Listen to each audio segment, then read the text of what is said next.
आदरणीय बंधुओं, माताओं, मेरी प्यारी बहनों, राधे राधे। स्वागत है आपका हमारे यूट्यूब चैनल में। आज हम आपके लिए लेकर आए हैं कार्तिक मास महात्म का 14वां अध्याय।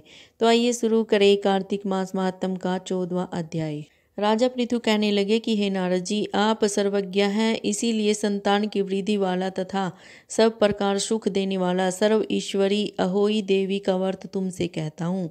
राजा ने पूछा, महाराज, यह व्रत कब और कैसे किया जाता है तथा यह अहोई देवी कैसे उत्पन्न हुई? तब नारद जी कहने लगे कि एक समय कलयुग में बड़ा भारी दुर्भिक्ष पड़ा तथा महामारी से बहुत सी अकाल मृत्यु हुई। तब सब लोग एकत्रित होकर उस विपत्ति के निवारण का उपाय सोचने लगे। अंत में निश्चय कर कार्तिक कृष्ण सप्तमी को सबने व्रत रखा। व्रत करते समय सायंकाल चामुंडा देवी हाथ में मुंड लिए प्रकट हुई और कहने लगी कि हम रुद्र सहित विहार करने के लिए यहाँ पर आ गए हैं, परंतु सारे संसार में पाप छाया हुआ है। ब्राह्मण वेदहीन, क्षत्रिय असमर्थ तथा वैश्य और शूद्र धर्म रहित हो गए हैं। स्त्रियों ने पतिव्रत धर्म छोड़ दिया, इसीलिए सब लोग अहोई देवी का व्रत करो। कार्तिक कृष्ण सप्तमी तथा अष्टमी को बाल, वृद्ध और रोगियों को छोड़कर सबको यह व्रत करना चाहिए। सारे दिन भोजन न करके सायंकाल अहोई देवी, जो कि मेरा ही नाम है, पूजन करना चाहिए। अपने मकान को गोबर और मिट्टी से लीपें, द्वार पर 4 रंगों काला, पीला, हरा और लाल से मेरी मूर्ति बनावें। अच्छे सुंदर पकवान बनाकर मेरी पूजा करें। तभी एक धीवर की स्त्री कहने लगी कि हे माता, हम नीच लोगों का कर्तव्य भी बतलाएं। तब देवी ने कहा कि तुम मेरे भक्त हो, सो सब लोग मेरा पूजन करके तेरी संतान को पूजेंगे तो उनकी पूजा सफल होगी, अन्यथा नहीं। मेरी पूजा के बाद कुम्हारिन तथा मालिन की पूजा होगी। ऐसा कहकर देवी अंतर्धान हो गई। नारद जी कहने लगे कि हे राजन, इस प्रकार देवी के कथनानुसार सब ने व्रत और पूजन किया तो सबके संकट दूर हो गए और सारा संसार सुखी हो गया। राजा पृथु ने श्री नारद जी से पूछा कि ये मुनि, कार्तिक मास तथा एकादशी तिथि सबसे उत्तम क्यों मानी गई है? तब नारद जी कहने लगे कि हे राजन, जो प्रश्न तुमने आज मुझसे पूछा है वही प्रश्न एक समय श्री सत्यभामा ने किया था, और जो कुछ उत्तर श्री कृष्ण जी ने सत्यभामा को दिया था वही मैं तुमसे कहता हूँ। एक समय श्री सत्यभामा जी ने श्री कृष्ण जी से पूछा कि भगवान, जब सभी मास और तिथियां बराबर हैं तब उनमें से कार्तिक मास व एकादशी तिथि सबसे उत्तम क्यों मानी जाती है? तब श्री कृष्ण जी ने कहा कि हे प्रिय, समुद्र का पुत्र शंख वाला एक दैत्य था।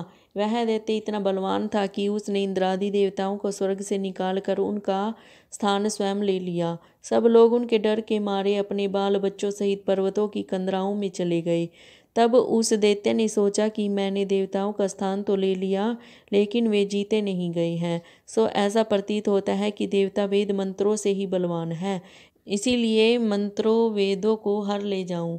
जब उसने ऐसा विचार किया तो वेद डर के मारे समुद्र में चले गए।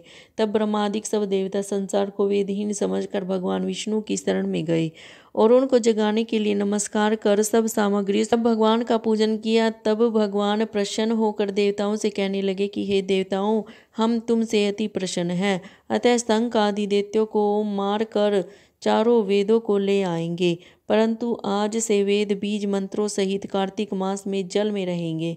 अतः कार्तिक मास में जो कोई जल में स्नान करेगा उसको यज्ञ के अंत के समान फल मिलेगा और उसके समस्त विघ्न दूर हो जाएंगे। आप लोगों ने क्योंकि एकादशी के दिन हमको जगाया है, अतएव सब तिथियों में एकादशी अधिक मान्य होगी। कार्तिक तथा एकादशी के व्रत हमको अति प्रिय हैं। इतना कहकर भगवान मत्स्य का रूप धारण कर विंध्याचल में निवास करने वाले कश्यप जी की अंजुलि में आ गए। कश्यप जी ने उनको कमंडल में डाल लिया। जब कमंडल भर गया तो मत्स्य रूप होकर भगवान कहने लगे कि हमको कोई बड़ा स्थान दो। तब कश्यप जी ने उनको समुद्र में डाल दिया। जब भगवान समुद्र में भी लगे तब मत्स्य अवतार भगवान शंकासुर दैत्य को मारकर बद्री नारायण के आश्रम पर आए। यहाँ आकर भगवान ने देवताओं से कहा कि हमने शंखासुर को मार दिया है। साथ ही ऋषियों से कहा कि आप लोग जाकर समुद्र में से वेदों को ढूंढ लो, तब तक हम देवताओं सहित प्रयाग में निवास करेंगे। तब ऋषियों ने वेदों को 6 अंगों छंद, व्याकरण, कोश, वैदक, ज्योतिष और स्मृति सहित तपोबल द्वारा समुद्र में से ढूंढ निकाला। जिस वेद का जो भाग जिस ऋषि को मिला तब से वह भाग उसी ऋषि का माना गया। फिर सब ऋषि इकट्ठे होकर देवताओं के पास आए। तत्पश्चात ब्रह्मादिक देवताओं ने यहाँ पर अश्वमेघ यज्ञ किया। तब प्रयागराज तीर्थराज कहा जाने लगा। यहाँ पर स्नान दान यज्ञ आदि करने से अनेक जन्मों के पाप नष्ट हो जाते हैं। बंधु, यह कार्तिक मास महात्म का 14वां अध्याय समाप्त हुआ। अगर आपको मेरी ये जानकारी अच्छी लगे तो प्लीज़ मेरे चैनल को सब्सक्राइब करें, लाइक और शेयर ज़रूर करें। आपका बहुत बहुत धन्यवाद। राधे राधे।